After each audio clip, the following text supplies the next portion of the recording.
You have a valve out like this one and it's leaking from the stem or from this area, like this one that is dripping like that, or it's worse drip. Well, you don't need to replace the valve. You can try this before replacing the valve.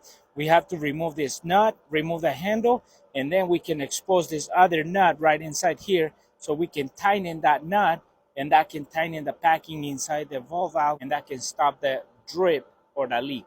So before you start replacing the valve, let's tighten the packing and show you how we do that.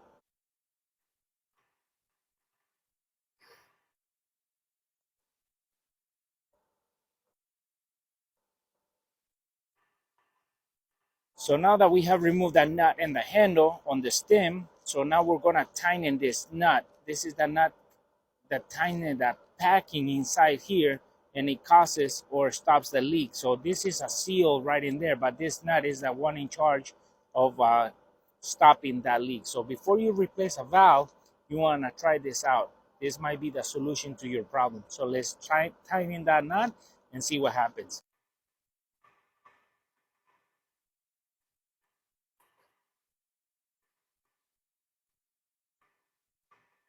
That's how easy you can stop a leak right on the stem. You just tighten that nut and see if it works before you start replacing expensive valves. So if there's a ball valve and it looks like this and it has that nut underneath the handle, you can tighten it and see if it stops the leak.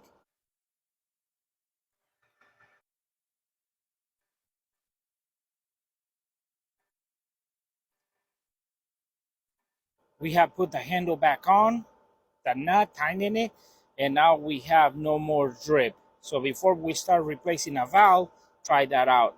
So this is what we did. We took off the nut, the handle, tightened the packing nut, which tightened the seal in here and stops the leak.